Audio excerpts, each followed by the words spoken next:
வணக்கம். இது வசந்தன் டிவியின் இரவு செய்திகள். முதலில் தலைப்புச் செய்திகள். இலங்கை ஜனாதிபதிக்கு எதிராக எதுவித நடவடிக்கைகளையும் எடுக்க எமக்கு அதிகாரம் இல்லை, அமெரிக்கா வலியுறுத்து. நட்புறவினை வலுப்படுத்திய கட்டார் எமீரின் விஜயம் நிறைவு. இலங்கைக்கு எந்த தருணத்திலும் ஒத்துழைப்பு வழங்க தயார் என்றும் உறுதி. வளமான எதிர்கால எதிர்பார்ப்புடன் அரசு பாடசாலைகளில் முதலாம் தரத்தில் மாணவர்கள் இணைவு. கட்சியின் யாப்புக்கு கட்டுப்படாதவர்களுக்கு எதிராக சட்ட நடவடிக்கை எடுக்கப்படும், எதிர்க்கட்சித் தலைவர் எச்சரிக்கை. நுவரேலியாவில் பனிப்படலம் அதிகரிப்பு, வெப்பநிலை 2.7°C வீழ்ச்சி. சோமாலியாவில் பட்டினியால் வாடுவோரின் எண்ணிக்கை அதிகரிப்பு, ஐநா தெரிவிப்பு.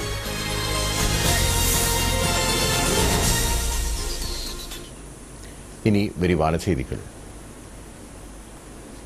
இலங்கை ஜனாதிபதிக்கு எதிராக எதுவித நடவடிக்கைகளையும் எடுக்க அமெரிக்காவுக்கு அதிகாரம் இல்லை என அமெரிக்க அரசாங்கம் வலியுறுத்தியுள்ளது.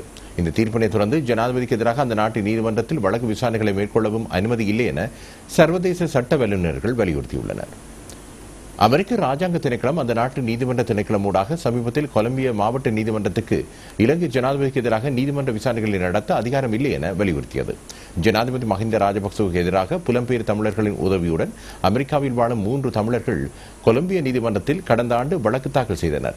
இது தொடர்பாக இலங்கை அரசாங்கம் தமது எதிர்ப்பினை தெரிவித்ததுடன் இலங்கை ஜனாதிபதிக்கு எதிராக வழக்கு தொடரும் அதிகாரம் அமெரிக்காவுக்கு இல்லை என தெரிவித்தது. இதற்கமைய இலங்கை அரசு தலைவருக்கு எதிராக வழக்கு விசாரணை நடத்த முடியுமா என்பது குறித்து ஜனவரி 13 முன்னர் நீதிமன்றத்துக்கு அறிவிக்குமாறு நீதிபதி கொலின் காட்லி அமெரிக்க ராஜாங்க திணைக்களத்துக்கு உத்தரவிட்டார். அமெரிக்க ராஜாங்க திணைக்களம் இதற்கமைய அந்த நாட்டு நீதிமன்றத்தினூடாக இறைமைமிக்க ராஜ்யம் ஒன்றின் தலைவரான இலங்கை ஜனாதிபதிக்கு எதிராக அமெரிக்காவில் வழக்கு தொடர எதுவித அதிகாரமும் இல்லை என ஏற்றுக்கொண்டுள்ளது. இந்நிலைமையில் இலங்கை ஜனாதிபதிக்கு எதிராக வழக்கு விசாரணைகளை நடத்துவதற்கு அதிகாரம் இல்லை என சட்ட ஆலோசகர்கள் மூலம் ராஜாங்க திணைக்களத்துக்கு அறிவிக்கப்பட்டுள்ளது. அமெரிக்க அரசாங்கத்தின் இந்த உத்தியோகபூர்வ தீர்ப்பை தொடர்ந்து இலங்கை ஜனாதிபதியை இலக்காக கொண்டு சூழ்ச்சிகரமான முறையில் அமெரிக்க நீதிமன்றத்தில் வழக்கு தாக்கல் செய்ய எல்டிடி ஆதரவாளருக்கு வாய்ப்பு கிடைக்காது என சட்ட வல்லுநர்கள் சுட்டிக்காட்டியுள்ளனர்.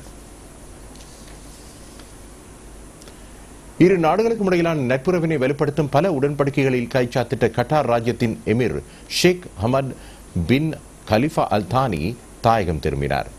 ஜனாதிபதி மஹிந்த ராஜபக்சவின் அழைப்பின் பேரில் கட்டார் ராஜ்ய எமீர் நேற்று இலங்கைக்கு வருகை தந்தார். அவரை வரவேற்பதற்காக ஜனாதிபதி மஹிந்த ராஜபக்ச தலைமையில் கட்டுநாயக்க விமான நிலையத்தில் விசேட நிகழ்வு ஒன்று ஒழுங்கு செய்யப்பட்டிருந்தது.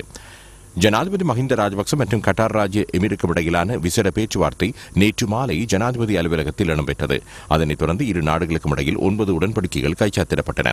இலங்கை மற்றும் கட்டார் ராஜ்யத்துக்கு இடையில் உயர்மட்ட இணைந்த குழுவினை ஸ்தாபித்தல், கல்வி, உயர்கல்வி மற்றும் விஞ்ஞான ஆராய்ச்சி ஆகிய துறைகளுக்கான ஒத்துழைப்பினை விருத்தி செய்தல், பொருளாதார, வர்த்தக மற்றும் தொழில்நுட்ப ஒத்துழைப்புகளை ஊக்குவித்தல், கலாச்சார ஒத்துழைப்புகள், இரு நாடுகளுக்கும் இடையிலான சட்டத்துறை சார்ந்த நட்புறவினை விருத்தி செய்தல், சுற்றுலாத்துறையில் ஊக்குவிப்புகளை மேற்கொள்ளல், இரு நாடுகளுக்கும் இடையில் விமான சேவைகளை ஆரம்பித்தல் உள்ளிட்ட உடன்படிக்கைகள் கைச்சாத்திடப்பட்டன.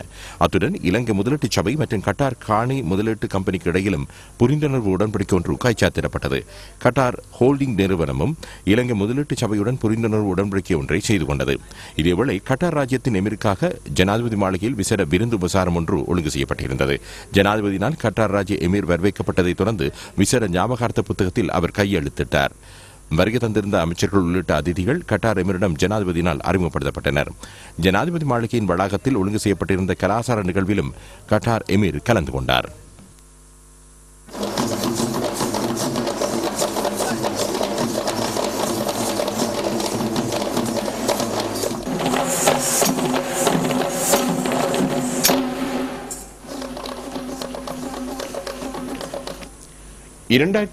ஆண்டுக்காக புதிதாக மாணவர்களை இணைத்துக் கொள்ளும் தேசிய வைபவம் அமைச்சர் பந்துல குணவர்தன தலைமையில் இடம்பெற்றது.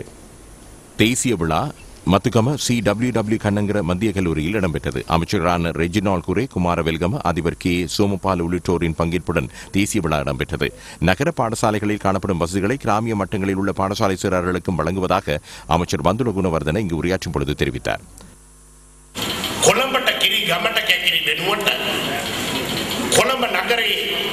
கொழும்புக்கு வளம் ஏனைய பிரதேசங்களுக்கு எதுவும் இல்லை என்ற நிலையை மாற்றியமைத்து கொழும்பில் உள்ள பாடசாலைகளில் காணப்படும் சகல வளங்களையும் அதேபோன்று கிராமிய பிரதேசங்களில் உள்ள பாடசாலைகளுக்கும் வழங்குவது எமது இலக்காகும்.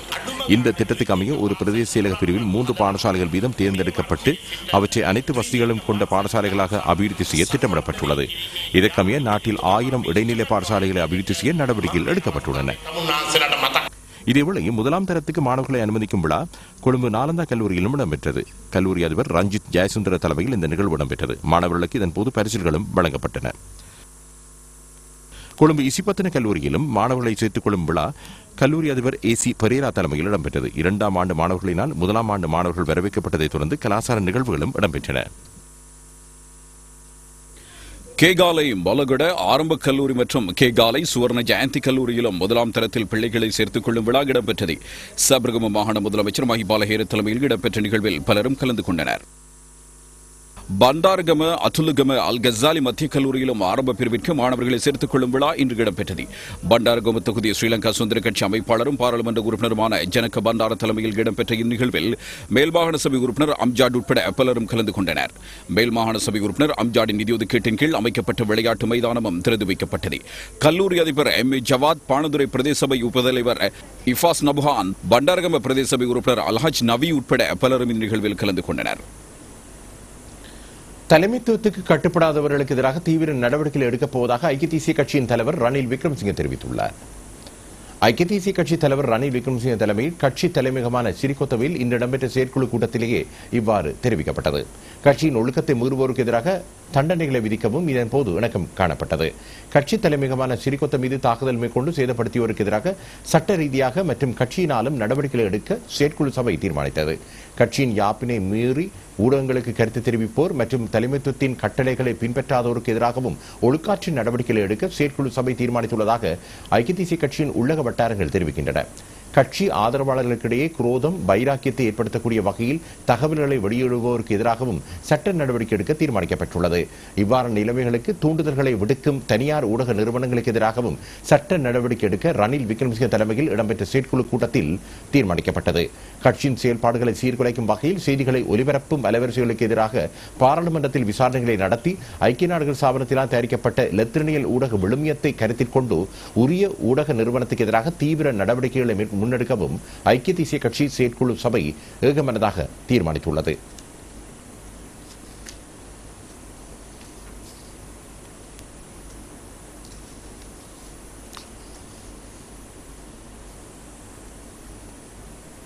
தேசிய டெங்கு ஒழிப்பு வாரம் இன்று ஆரம்பமானது.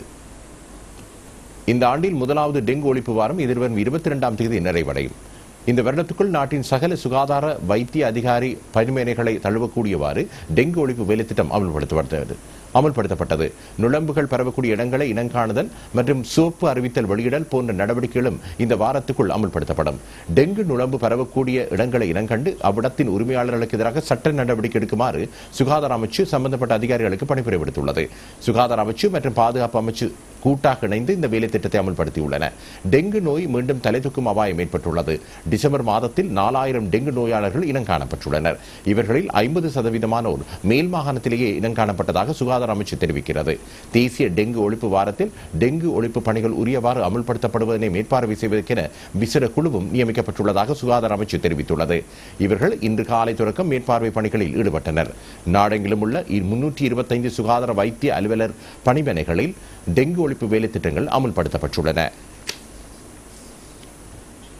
தேசிய டெங்கு ஒழிப்பு வாரத்தை முன்னிட்டு நாடளாவிய ரீதியில் டெங்கு ஒழிப்பு வேலை திட்டங்கள் இன்று முதல் ஆரம்பிக்கப்பட்டன.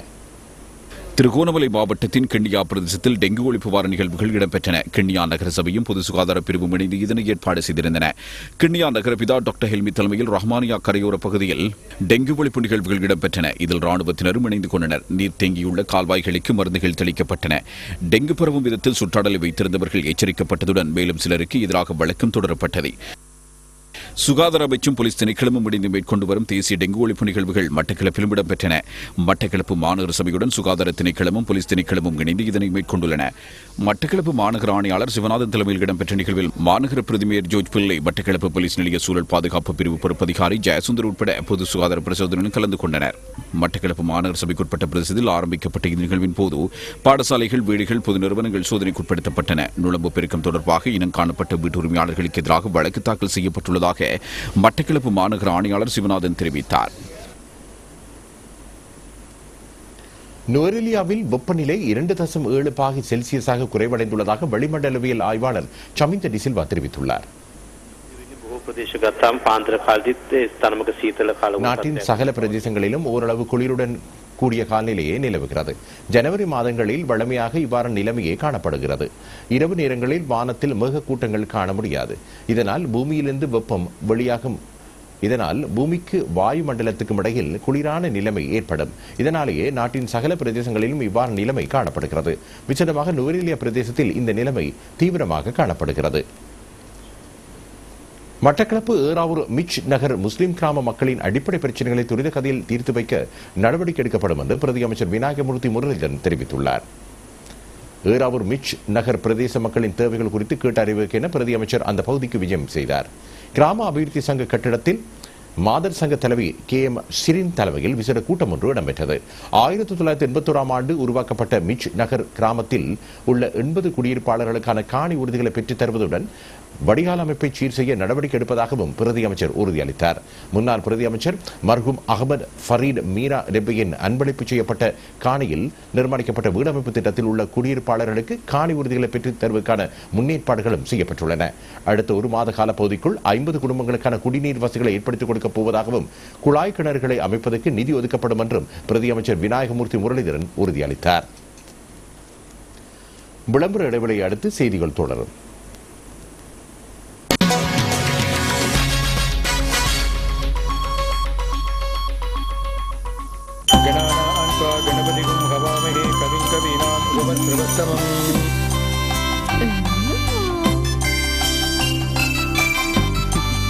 நேரமாச்சு. அப்பா சொல்லுங்க மகள். நாங்கள் ரெடி. சொல்லுங்க. சரி சொல்லுங்க அப்பா. ஸ்வேதா ஸ்வேதா ஸ்வேதா. உலகெங்கும் உள்ள உறவுகளை ஒன்றிணைக்கும் மொபிட்டலின் கண்ணியமான பந்தம். அப்பா நீங்க பக்கத்துல இல்லாத குறையே தெரியல.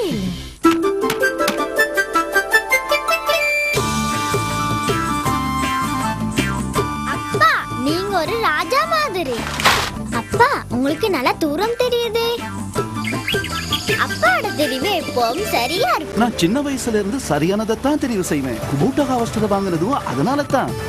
மத்தவங்க என்ன மதிக்கிறதும் அதனால தான் மகள். அப்பா தான் என்னோட உயிர். குபோட்டா ஹார்வெஸ்டர், ஊருக்கு ராஜா கைக்கு மிச்சம். டெய்லிஸ் அக்ரிகல்ச்சருடன் நுழம்பு தொல்லியை இல்லாதொழிக்கும் அனைத்து குட் நைட் உற்பத்திகளும் இப்போது ISO 9001 2008 தரச்சான்று பெற்றவை.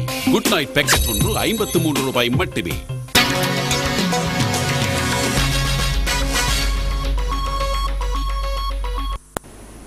தொடரும் செய்திகள். நாராயண்பேட்டை பிரதேசத்தில் புதிய போலீஸ் நிலைய கட்டிடம் திறந்து வைக்கப்பட்டது. அமைச்சர் தினேஷ் குணவர்தன தலைமையில் நாராயண்பேட்டை எல்விடிகள மாவட்டத்தில் இலக்கம் 560 கொண்ட இடத்தில் அமைந்துள்ள போலீஸ் நிலைய கட்டிடம் இன்று திறந்து வைக்கப்பட்டது.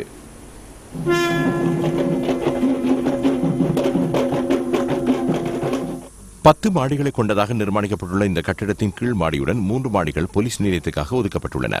ஏனைய மாடிகள் போலீஸ் உத்தியோகத்தர்களின் தங்குமிடங்களுக்காக ஒதுக்கப்பட்டுள்ளன. புதிய போலீஸ் நிலைய கட்டிட தொகுதி நாராயண்பேட்டை சந்தியில் அமைந்துள்ளமையினால் பொதுமக்களுக்கு இலகுவில் சென்றடையக்கூடிய இயலுமை காணப்படுகிறது. ජනතාවත් පොලිසියත් අතර තිබෙන සම්බන්ධතාවය පසුගිය කාලය තුළ பாதுகாப்பு செயலாளரின் தலைமையில் கடந்த காலங்களில் போலீசாருக்கும் மக்களுக்கும் இடையில் சிநேகபூர்வ உறவினை கட்டியெழுப்ப விசேட வேலை திட்டங்கள் மேற்கொள்ளப்பட்டன. இதன் பயனாக பல்வேறுபட்ட நன்மைகள் இன்று மக்களுக்கு கிடைத்துள்ளன. නව පිබිදීමේ කොටසක් හැටියට සලකමු. தற்போது உருவாகியுள்ள அமைதி சூழலில் போலீஸ் உத்தியோகத்தர்கள் தமது சேவையை சுதந்திரமாக ஆற்றக்கூடிய நிலை ஏற்பட்டுள்ளதாக பாதுகாப்பு செயலாளர் கோட்டாபி ராஜபக்ச உரையாற்றும் பொழுது தெரிவித்தார். எந்த காரணம் கொண்டும் தாம் நிறைவேற்றும் பொறுப்பினை தவறவிட போலீசாருக்கு முடியாது. போலீஸ் மாதிபர் உள்ளிட்ட போலீஸ் உயர்மட்ட அதிகாரிகள் மற்றும் போலீசாருக்கு தமது கடமைகளை சுதந்திரமாக மேற்கொள்ளக்கூடிய வாய்ப்பினை நாம் வழங்கியுள்ளோம். இதற்கு தேவையான சூழலையும் நாம் கட்டியெழுப்பியுள்ளோம். பயங்கரவாதம் நாட்டிலிருந்து ஒழிக்கப்பட்டுள்ளது. சமாதானம், அமைதி கட்டியெழுப்பப்பட்டுள்ளன. இந்த சூழலில் மக்களுக்கு சட்டத்தின் மீது பெரும் நம்பிக்கை ஏற்படும். இதன் மூலம் நாட்டின் பொருளாதார அபிவிருத்தினை கிரமமாக முன்னெடுக்கக்கூடிய வாய்ப்பு உருவாகும். රටවැසියා තුළ විශ්වාසයක් ඇති වුණාම අපිට බලාපොරොත්තු වෙන සංවර්ධන ඉලක්කය කරා ගමන් කිරීමට පුළුවන් වෙනවා. பிரதி அமைச்சர் கீதாஞ்சன குணவர்தன, போலீஸ் மாதிபர் NK இளங்கக்கூன் உள்ளிட்ட சிரேஷ்ட அதிகாரிகள் பலரும் இந்த நிகழ்வில் இணைந்திருந்தனர். ஹட்டன் பன்மோர் குளத்தில் நீராடச் சென்ற இளைஞர் நீரில் மூழ்கி மரணமடைந்துள்ளார். இந்த சம்பவம் இன்று மாலை 3:30 அளவில் இடம்பெற்றது. ஸ்ரீனிவாஸ் செல்வகுமார் எனும் 19 வயதுடைய இளைஞரை இவ்வாறு பரிதாபகரமாக மரணமடைந்துள்ளார்.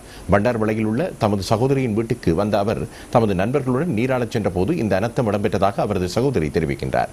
சம்பவம் தொடர்பில் ஹட்டன் போலீசார் மேலதிக விசாரணைகளை மேற்கொண்டுள்ளனர்.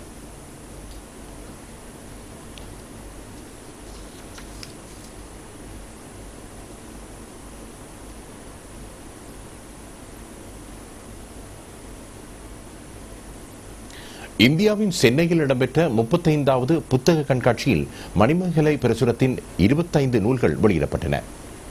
தஞ்சை தமிழ் பல்கலைக்கழக துணைவேந்தர் அவ்வை நடராஜா தலைமையில் நடைபெற்ற இந்நிகழ்வில் பிரதம அதிதியாக சுயாதீன தொலைக்காட்சி ஊடக வலையமைப்பின் பணிப்பாளர் புரவலர் ஹாஷிம் உமர் கலந்து கொண்டார். பிரபல நடிகரும் இயக்குனரும் நடிகர் சிலம்பரசனின் தந்தையுமான டி ராஜேந்திரிடமிருந்தே புரவலர் ஹாஷிம் உமர் பெற்றுக்கொண்டமை விஷயம்சமாகும்.